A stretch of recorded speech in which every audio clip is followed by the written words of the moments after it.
I'd like to thank you both for being here for liaison training for becoming a CPM liaison. Sandra, I know you've already started the adventure a little bit, and Leslie, I know you are embarking on this brand new. So I appreciate that those of you who are just beginning this were really interested in learning more about what this means. So I'm going to take you through the responsibilities of a CPM liaison, but I'm also going to take you through two tracking sheets. I call them phase checklists that I have, one for our as their inquirers and one as their in candidacy. And I'm going to share those with you via email as well after we're done, so that, and hopefully I can do the inquirer one for your inquirers so that you can at least have that starting point and see where they are. So let me go ahead, and I'm going to begin with the duties of the CPM liaison, and I'm going to share my screen with any kind of luck. Okay, can you all see that? Okay. How's that? Thumbs up? It's on? Okay, good. Okay, so I don't want to read this to you verbatim, but we'll touch on a little bit from each of the things that are listed.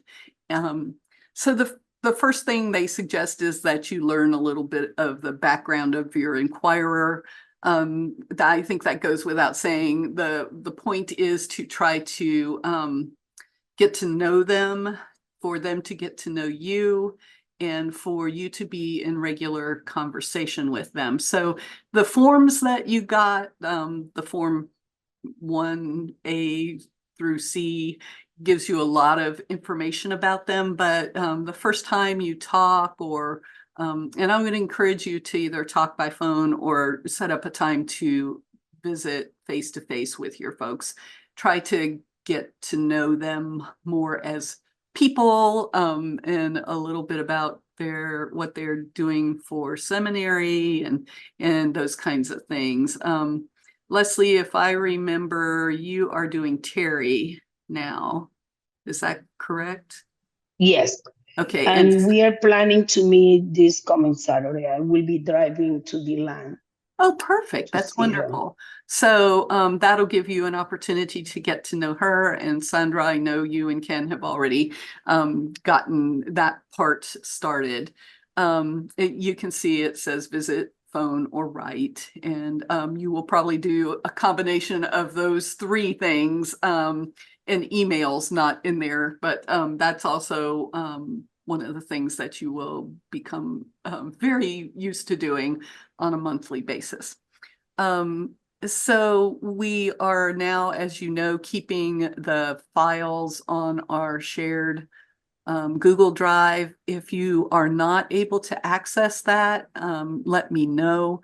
I need to move. I think Leslie, well, I think both of yours are probably in the Inquirer folder now, so I'll make sure that they're in a place where you can review their folder that's on the shared drive.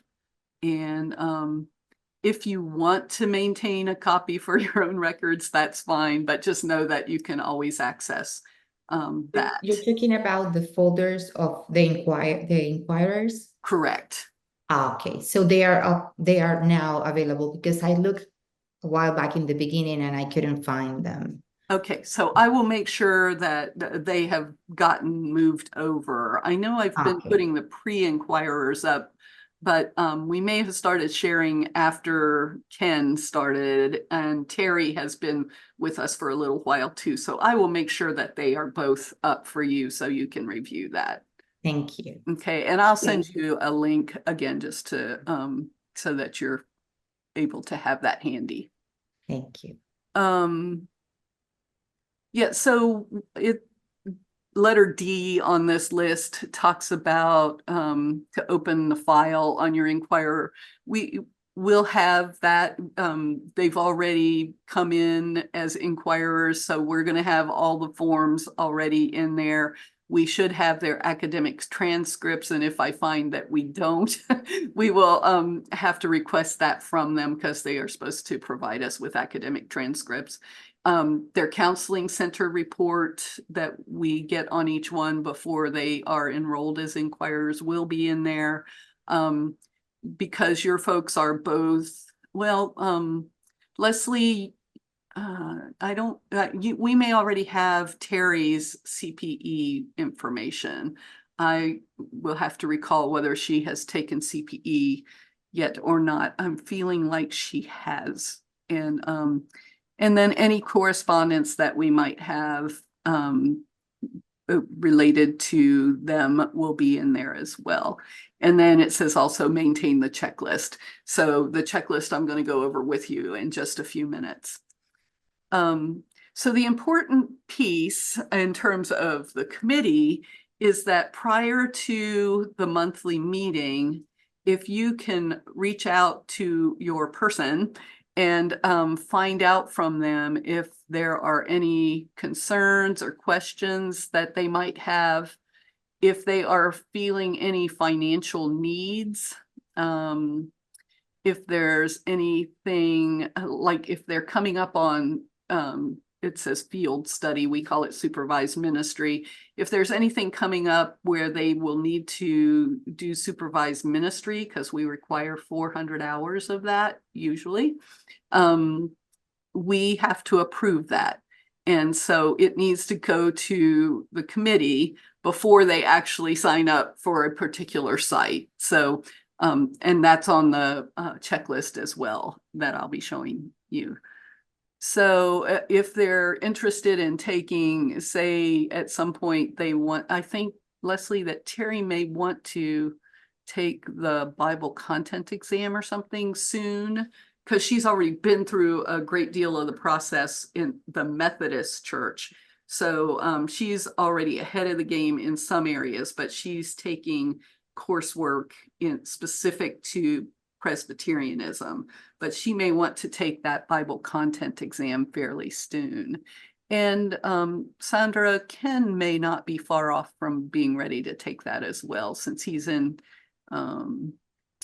he's completed 1 year, if I'm correct, and will be embarking on his second year there. Yeah, he told me he starts on the 3rd. Okay, great.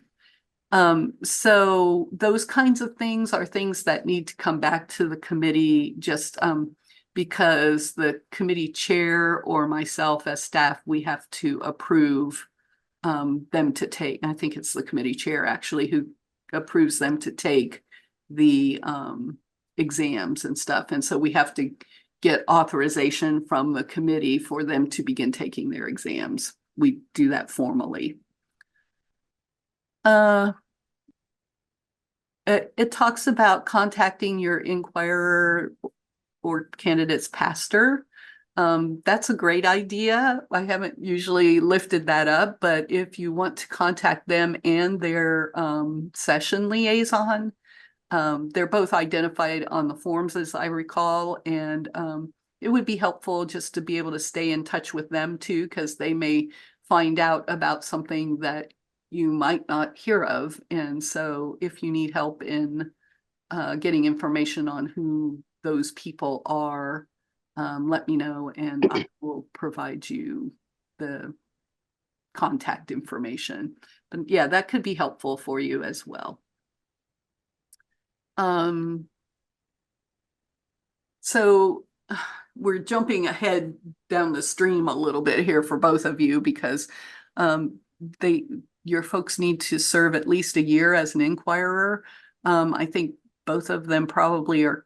I'm sure that Terry has, but she's still got a ways to go before I think she'll be ready for candidacy, and probably same for Ken.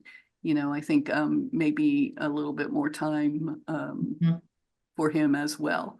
But when it feels like they're ready to become a candidate, they don't have to be done with seminary, but they need to sort of be far enough along in the academics and their experience to have a sense. The whole thing is that they are definitely feeling called to be a minister of word and sacrament, and here's the kicker, in the Presbyterian Church USA. For now, as an inquirer, they have just been considering their call. What is God calling them to do? And we've had a lot of people, not a lot, but some people who during the inquiry phase have either decided that something is not what they can do. For example, we had one inquirer who just could not embrace infant baptism. And so he chose to drop out of the process and become involved in a different denomination where they did a believer's baptism, you know, when they're teenagers, because he could just never, you know, embrace that concept of baptizing as infants. So there's all sorts of different reasons people will choose to move. Like Terry is coming to us from the Methodist process because her parents are here and she needs to care for them. So you're never quite sure what may cause somebody to voluntarily withdraw from the process before they move to candidacy. But should they get to the point where they definitely are absolutely convinced that they are ready to become a minister of the word and sacrament in the PCUSA, then we can talk about if we feel like they are seasoned enough to do that and to move forward. There have been times where people have come to us and we felt like it was a little early and we've asked them to delay. That's kind of rare, but periodically that happens. In the manual, you'll find a little grid that shows what they need to have. And I sent you the email with the manual early on when we started talking about this. So about setting up this meeting. So you should be able to find that in the manual. And if you need help locating that, but it gives benchmarks of what they should have accomplished by in each of the phases, and with their spiritual development, their leadership development, their academic, you know, development, all of those different areas. Let's see, and I'm going to give you time to ask me questions in just a minute. So it says take an interest in your inquirer candidate's personal life. If you want to send them a card for their birthday, or, you know, if they're married and you want to remember their anniversary, when they graduate from seminary, or when they complete, you know, whatever requirements they still need, or even when they move to candidacy, if you want to just, you know, recognize them in some way, whether it's a card or whether you decide to go to lunch or whatever you decide to do. That's strictly up to you. And or even if it's just dropping them an email or a Facebook post that says, see, it's your birthday, happy birthday, or whatever. So I think is the biggest thing. And we've had some folks who are really, really good advocates for their people on CPM. And basically that's, like I said, bringing the things that are of concern to your inquirer, or in your case, your inquirer, to the committee. Sometimes the committee will tell you that what you're requesting is either too far in advance or not in line, but it's still great for you to advocate for your person, because you're going to be the ones who know your people the best out of the whole committee. So it is a great thing for you to advocate and to be supportive of them. Let's see. It's, again, with the CPM moderator, and usually me, monitor and communicate with your inquirer candidate to set up annual meetings. So like Leslie, this meeting, we're going to meet with Terry for her annual meeting. So we try to do that once a year, and we try to keep track of when it is that we do. And so when I send you these checklists, you'll be able to see too when she might be due again, like next year, and to help us remember to go ahead and get her scheduled. And then it mentions about the ordination exams and, like I said, supervised ministry or other pieces, CPE, those other pieces. You know, it will be helpful if you're aware of when those are coming up as well, and can sometimes prompt us and say, you know, our person's ready to do this or whatever. Obviously, this, I think K goes without saying, you want to remember your inquirer and candidate and their families in prayer. So if you're keeping up with them once a month, either by email or phone call or visit, you can kind of get a feel for those things that are on their hearts. And, you know, I think if you encourage them to drop you a note, if anything happens in their lives that you want to make sure you are aware of, so that you can be in prayer and so that you can let the CPM know to be in prayer. Because we always try to, when Janira was going through the illness and then death of her husband, it was very important for us to share that as a committee so that we were aware of what was going on and so that we could lift her and her family up in prayer. So that's an example.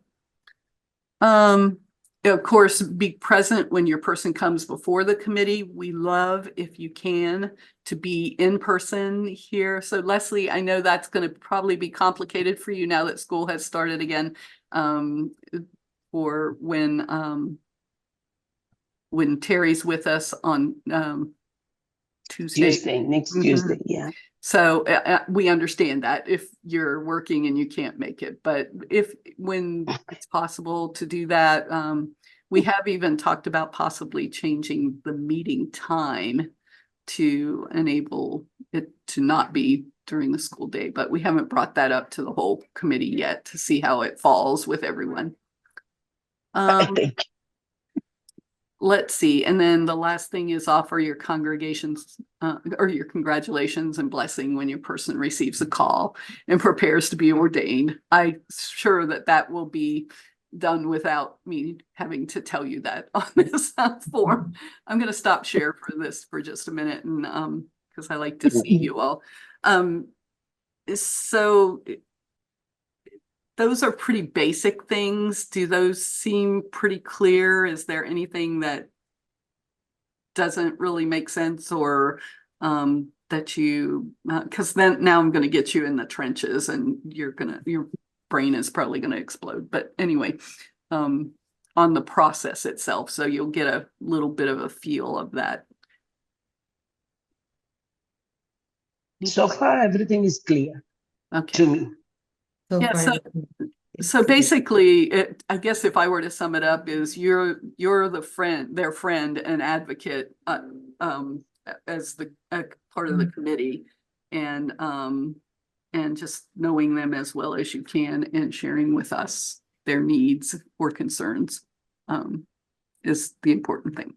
Okay, so I'm going to put these checklists up one at a time, and we'll kind of, I know Sandra, you have been on with us now for about a year, a little over a year. I think, yeah, I think, yes. And so you've seen some of the different phases and some of the different things, but Leslie, you're pretty new on this. So we'll go through these, and then, and you please do not think that you have to know all this, like, as soon as we're done with this call, because I have been doing this now 14 years, and there's always something new that comes up, and that I have to either refer back to the book of order or reach out to the denominational person or something, or it's just a new thing that so much has changed in those times, because it used to be you either became a chaplain in like a hospital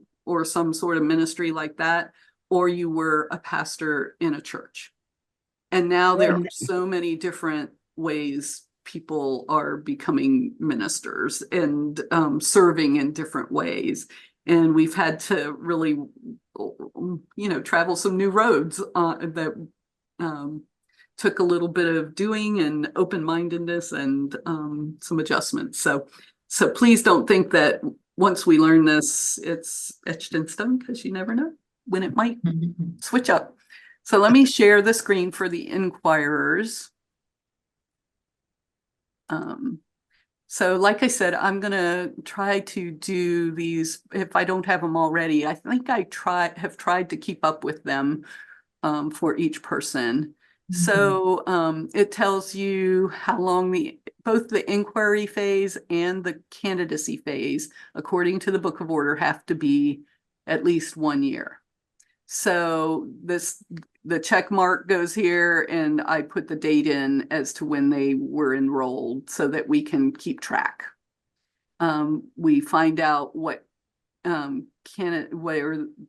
where they have attended are attending seminary or have attended. So like Leslie, we already have Terry's, and so rather than expected graduation, hers will just say graduation.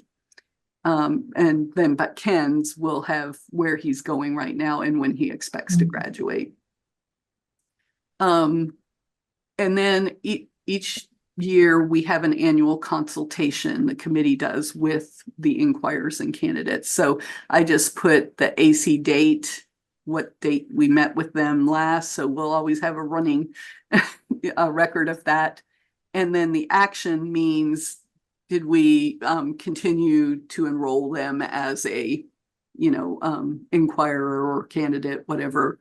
That's usually the formal action for us to do. And if there's any other actions, we can record those as well. Excuse me.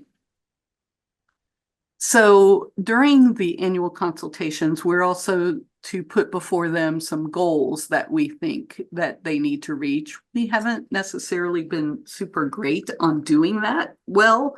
And so I think we need to do a better job of that in the future. So Terry may be our guinea pig this next meeting to put together some goals of what we hope she will accomplish. Thank you. That's the word I needed in the coming year, so that we can go back and say, okay, this is great. You did all of these, or you did most of these, and there's just this one. And, when do you think you might be able to, how's that working? Or is there some reason you weren't able to do that? So supervised ministry will likely begin and possibly be completed as an inquirer. So I know Dubuque actually has this within their curriculum. They have 3 different courses that they can take. And my understanding is that they've actually approved CPE to be one of them. So, which is always great that they can get credit for that as well.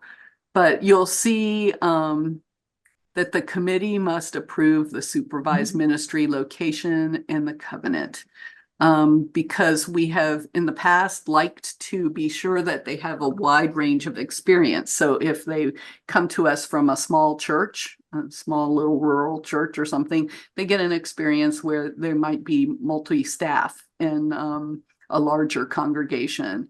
Or we've had some people who have specifically requested a type of ministry. That we had one candidate who wanted to serve in a homeless ministry. And so we approved her for a supervised ministry in that context. And if I'm not mistaken, she's still serving in that context, even now that she's ordained. So this can either be completed in the inquiry phase, or it can go over into candidacy. It doesn't have to, you don't have to complete your supervised ministry before you move to candidacy, but it's a possibility that they will. So any questions about those few things we've talked about before I move on? So how far, for example, in an inquiry phase, how far along they need to be in order to start the supervised ministry? So I think it's kind of surprised me, but I think Dubuque has even done it either at the beginning of the second year or toward the end of the first year, because there's 3 different, for them, they do 3 different terms. You know, and most seminary degrees are like 3 years, so they, you know, have usually done them back to back to back. So I would look toward the end of the first year or the beginning of the second year. So I should speak with Ken just in case he's Yes. contemplating that, so he knows in advance that we have to bring that Yeah. to. And it would be helpful to know if it's part of his curriculum, if they Okay. build field education or supervised ministry into his curriculum, and if he'll get credit for it, or if this will be above and beyond, you know, his academic credits. Mhm. So, Okay. so then we have an F, completes a unit, which is 400 hours of clinical pastoral education. I've got this in the inquiry phase, but rarely does it happen in the inquiry phase. It is almost always after seminary because it's 400 hours. So they either have to do 10 weeks of 40 hours, 20 weeks at 20, or what's left, 10 weeks of 400 or 40 each, or I might not have got my numbers right there. But anyway, so a lot of times they'll wait till they've completed seminary, and sometimes they will even have already taken all their ordination exams, and that could be, so like Sharon Tatum right now, that this is the last thing for her to complete her clinical pastoral education. And that's not uncommon. So even though it's in inquiry, don't feel like you have to push an inquirer to do that. I should probably put under there, instead of maybe deferred, that it's almost always deferred to the candidacy phase. But Terry's a little different because she's already been through quite a bit, you know, in the Methodist process. But so she's in an inquiry phase right now. But I think she recently took hers. So that's there, but don't feel like if they don't have it done in the inquiry phase that they're, you know, not far enough along in the process. And that has to be at a site accredited by the ACPE, the Association of Clinical Pastoral Education. There's a website that shows sites in our area, but as far as I know, we only have two. We have Advent Health and we have Vitas, which is a hospice ministry. So unless somebody's popped up on there that's new to me, which I don't think they have, those are the only two. But both Advent Health and Vitas have different locations within our presbytery where people can serve. So just there is an actual website that if you put in Google Association of Clinical Pastoral Education, it'll pop up with where all the sites are. Then the inquirer may begin taking the written ordination exams. So the recommendation is that Bible content be taken during their inquiry phase, but they wait until they are seniors in seminary. That's why they're called senior exams. And the biggest success rate is if they take all four of those at one time. That feels so counterintuitive to me, but they say that the folks who do that are able to make interconnections between the different things, and that they're in study mode, and that they have a higher success rate if they take all four at one time. Bible content, I will tell you, is very difficult. Most of the time, people do not pass on the first try. Just because of the nature of it. And some of them sort of have also taken it lightly and have not prepared as well as they needed to. And so I think once they get on and they take it, it's like, whoa, this needs more attention from me than I thought it did. Or sometimes it's just a hard exam to take, because for some of us, it's hard to remember which particular gospel something, you know, a story was in, you know, as compared to the other gospels. And you get confused, or you put the wrong answer down. They have to have a 70% on it. And I've heard so many people like the last time, two people did not pass it on their first try, and they said, yeah, I missed it by 1 or I missed it by 2, which breaks my heart for them because they're so close. So of the 3, I think only 1 person passed it, and they were one of ours who had taken it once before. So yeah.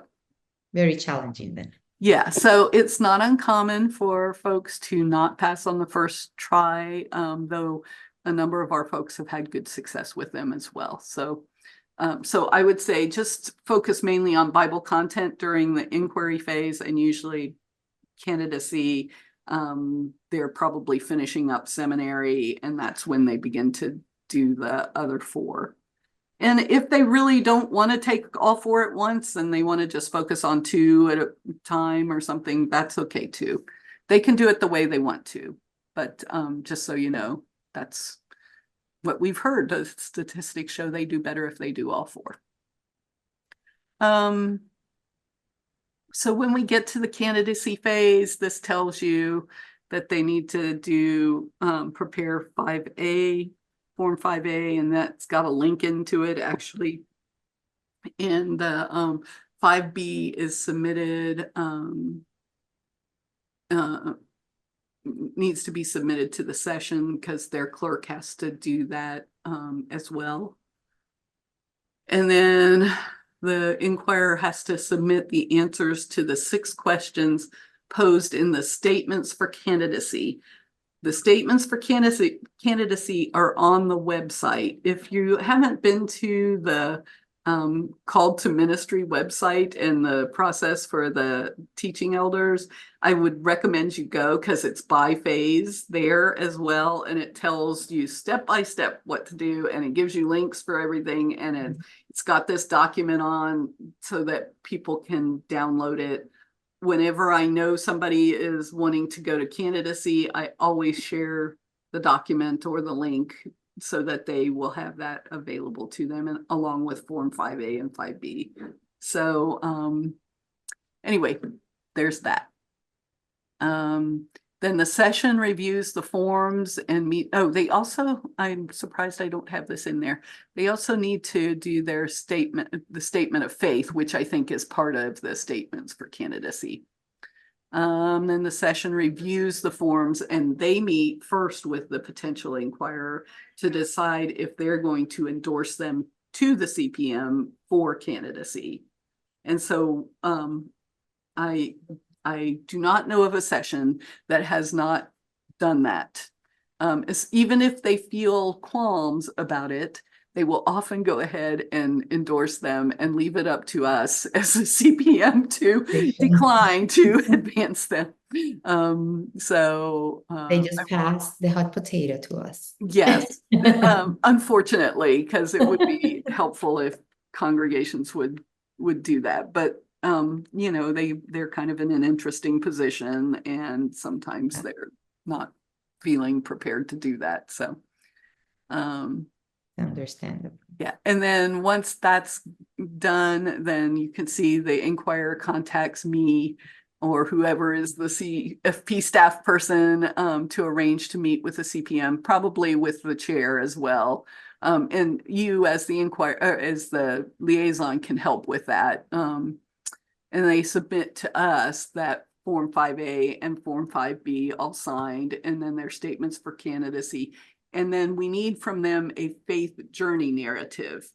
That is not like, that is not a statement of faith. It is how they are sensing their call.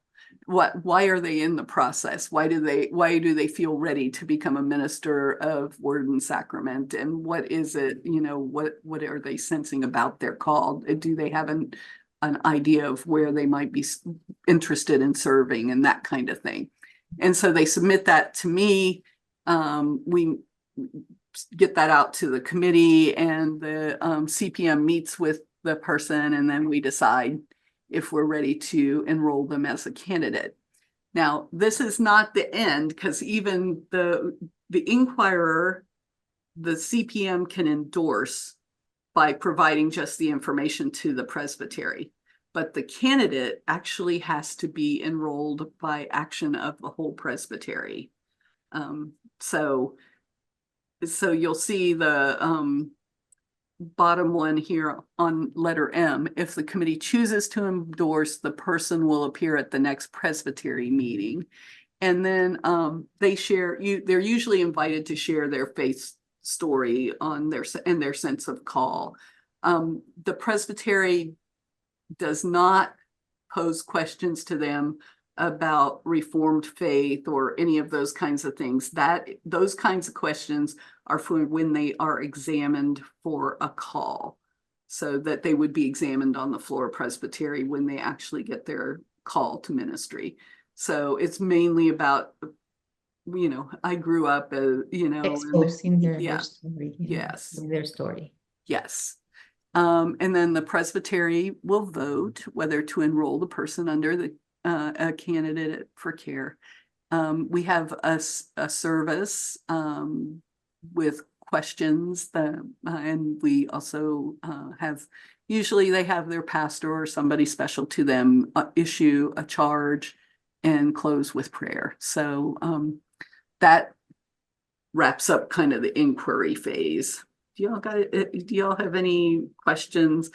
Like I said, please don't, I'm going to send you these forms for your people, but don't feel like you have to remember all that. But if you can just sort of periodically review it and make sure that you're sort of feeling like you've got your person up to date, or at least having conversations about different things, that would be good. And can we participate, for example, in one of the presbytery's meetings, just to see the process? For example, when Janita was, they did the whole ceremony for her. I really wanted to be there and see it and supported her. But that way we can learn. Yes. And when our candidate is in that position, we have an idea of how it will go. That would be wonderful. It's up to the person moving to candidacy to select who they want to do their charge and their prayer.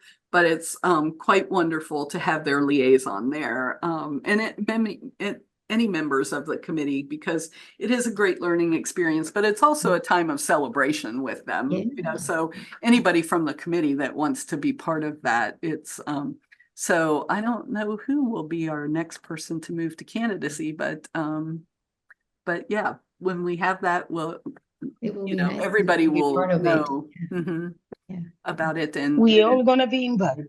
You will all be invited to attend. So yeah, it's a real joyful celebration.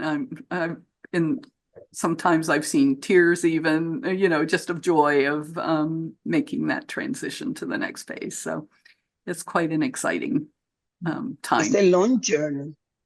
Yes, the whole process is a long journey, and for some people it's particularly long. So okay, do you have any more questions about the inquiry phase? Because otherwise I'm going to pop over to the candidacy real quick. No. Okay, let me do that so again, it says that reminds us that candidacy has to be a year, and then we put the date in that it began. And during this phase, the candidate completes seminary and they have to have these classes.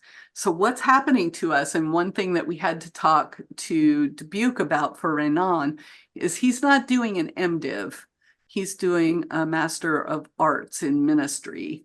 And so they don't necessarily require these courses, but he has to have them because they are the foundation for the ordination exams.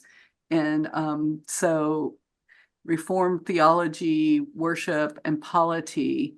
And he's also got to have the language requirements. So that's 4 semesters, the Greek and Hebrew, and then the Greek exegesis and the Hebrew exegesis. So like his particular degree did not require those kinds of things. So we talked specifically with Dubuque and said, we need you to develop a plan to work those in, and they agreed to work with us on that. So so I've been hearing that from a lot of different presbyteries, that you really have to be careful now that the degrees are actually including, because some of the seminaries, even though they're PCUSA seminaries, are serving a lot of different denominational types of people. And so they don't always include those things that are important to us. Either Reformed theology and worship and our Presbyterian polity, and you have to take those specifically. So again, meet at least yearly with the CPM for annual consultation. That continues. They complete their supervised ministry if they haven't already done that in their inquiry phase. Complete a unit of CPE. Some of this is going to sound familiar. And like I said, this is usually the phase when that'll happen and potentially be the last thing they do.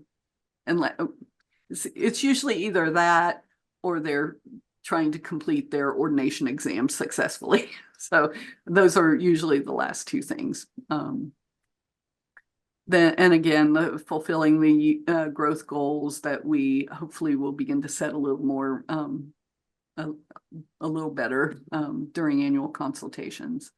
And then the ordination exams to check those off as they are passed successfully.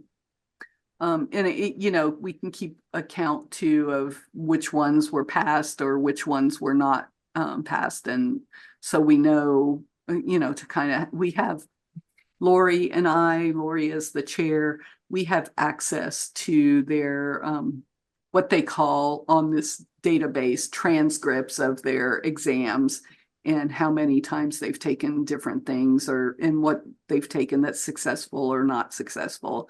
And then at the end, they have a completed transcript that they publish. So we have that as well. If at any point you are just like, I can't remember whether, Ken's passed polity yet or not, we can always look that up and see. I'm sure that your inquirer will know what they have passed and not passed, but just in case you want to keep on top of that and we don't have the documentation, we can get that for you. So when all these requirements have been successfully completed, then we schedule a time to meet with the committee to be certified ready to be examined for a call. It's a mouthful, but that's the last thing that we do. They have to prepare and submit to the chair and to me as the staff liaison at least 1 week prior to the meeting with CPM, the following things. So there's a personal information form, and this is on, they've got a new name for it too, and I need to change that. It used to be a personal information form. Now it's I'll have to look up the new title of it, but it's through Church Connections. And it's basically their resume and work experience that they post when they're looking for their call. We ask them to submit it to us. I think were both of you around when Katie presented, or maybe Carmen? Katie and Carmen. Katie Reeves, yeah. So Katie Reeves. Yeah. So we like to look at that because a lot of times they will maybe say things in a certain way where we can help guide them to say, it might be better for you to say it this way or that. Same with their statement of faith. Mm-hmm. Because a lot of times they'll say things in such a way where they'll almost always get a question on the floor of Presbytery when they're being examined about something. And, we'll say to them, it's fine if you want to say it that way, but be prepared because you will likely get a question about blah, whatever it is. Mm-hmm. We ask them to provide an exegesis of a passage, which basically means, I don't know if y'all are familiar with that term, exegesis, but it's an extensive, you reject that, an extensive study of a particular scripture passage, and the exam is done in using the original language, which is why they have to have Hebrew and Greek exegesis. So we almost always say, used your exegesis ordination exam unless you're just really excited about doing one just for kicks, because they're not, they're not little bitty things. They're pretty elaborate, and then do a sermon for us based on that exegetical passage that you did. And then they preach for us when they come before us. And I don't know that both of you have experienced that with Carmen. Leslie, were you with us for either Carmen or for Katie's sermon? No. I was for both of them. Yeah. So what they'll do is they'll come and be present with us. They'll preach for us, and then we'll go over all the documentation, and we will either move to certify them or to ask them to do some other things. That action's reported to the presbytery, and at that time, if we do approve them, we can give them permission to circulate their PIF, which has a new name now that I'm going to have to remember because I haven't quite gotten in that phase yet. But I'll make that note on my other manual. Yeah. I forgot the name. Yeah, I need to check to make sure we've got the new language and everything that we have. So, so that gets us to they are not done with us though until they actually get a call and they are ordained. So they remain in the candidacy phase, and they continue to meet with us once a year. We had one person that was with us for about 12 years before they actually got a call. Oh my God. Yeah, I mean, the whole process, but it took, so sometimes it takes some time, and sometimes people get tired and drop out, or, or choose to do something different with ministry. And so during that time, we're often advocating for them in terms of trying to help them figure out, whether they want to seek a call only in Central Florida Presbytery, if they think they want to explore different types of calls than what they have imagined they want to do, or if they want to expand their geographic region. Sometimes that helps too. So anyway, so we journey alongside them until they are ordained or until they withdraw from the process. We have withdrawn one person. Well, we've withdrawn several people for different reasons, but one because they just were unable to finish to pass the ordination exams, and they had taken them 3 or 4 times each one and had not been able to pass them. So it was difficult to reach that point, and encourage them to ministry, felt they had gifts for ministry, but encouraged that they look for a different outlet for it. So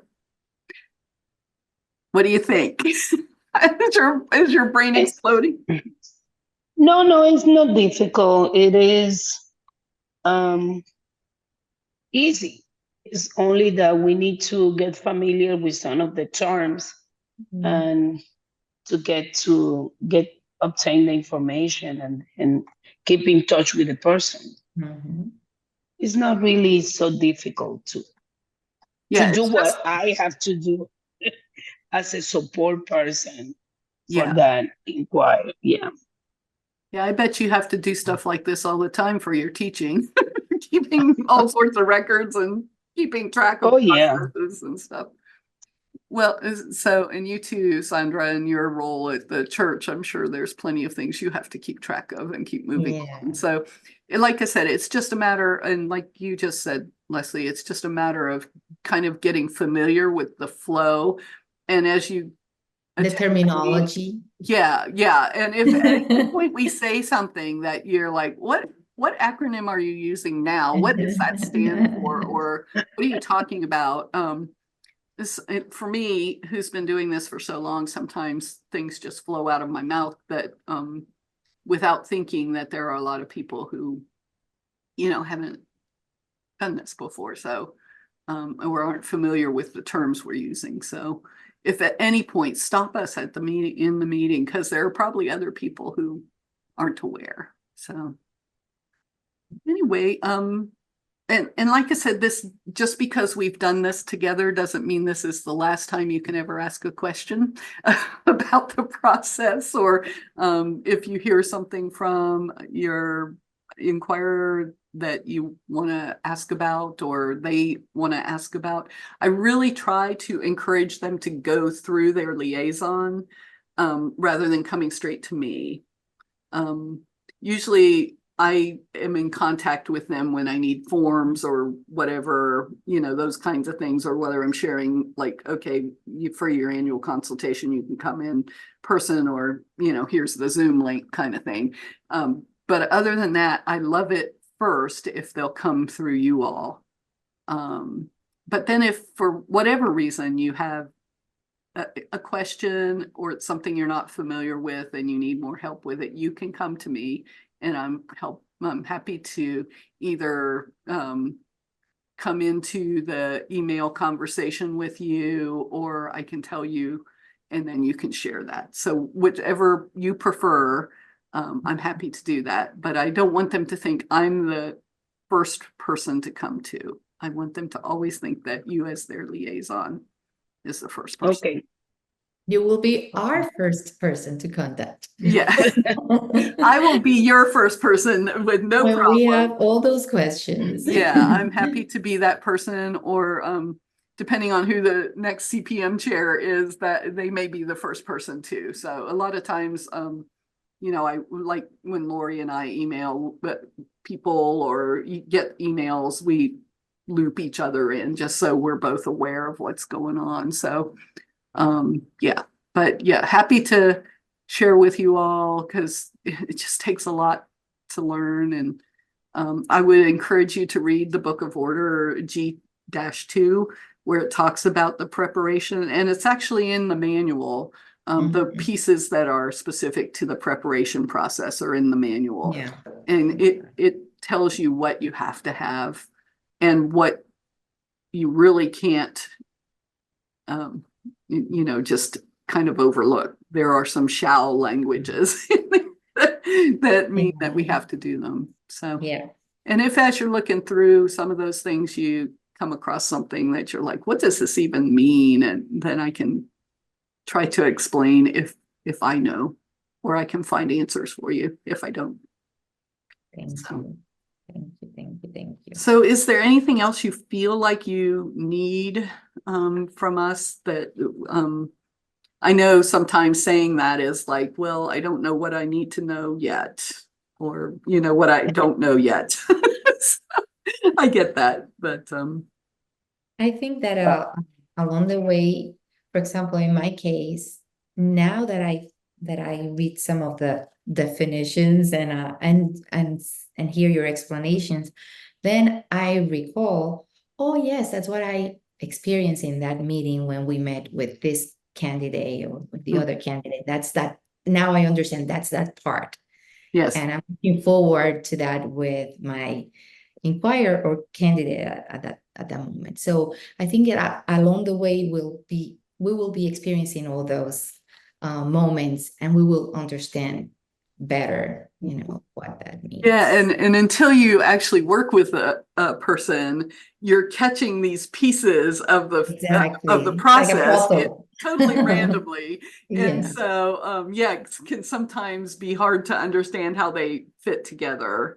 So once you start working as a liaison, then it's like, oh yeah, that okay, we do that here, and then we do this. Yeah, do that. yeah. So So I don't Yeah. have any. Then you understand. right now.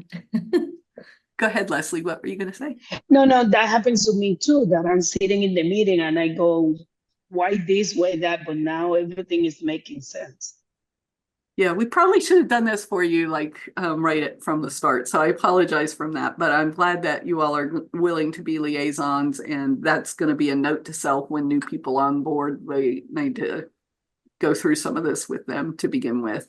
And but I'm so grateful that you all are taking being a liaison on, because it really will be a good way for you to learn just by being in the trenches of it, and realizing what you need to ask questions about, or what you need to do. And but yeah, I think it definitely will help you see I'm kind of a linear thinker, so it helps me to be able to see step, step, step, Mhm. step, and this helps you to see it as it goes as along. well. Yeah.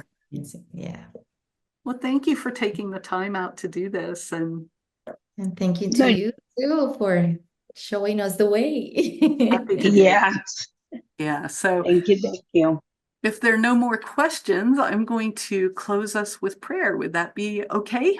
Unless one of Yes, y'all want to ma'am. just jump in and do it, that would be okay too. So I don't want to hog all the praying if y'all want to pray. So all right, let's pray. Gracious and loving God, so thankful for Sandra and for Leslie for their willingness to become liaisons and to walk on this journey with our inquirers and candidates. We thank you that there are processes to follow that help to guide us, and also the opportunities to think in new creative ways as well within these structures. We just pray, Lord, that they will find deepening relationships with those that they are liaisons to, and that it will be a rewarding experience for them and for the people that they are working with.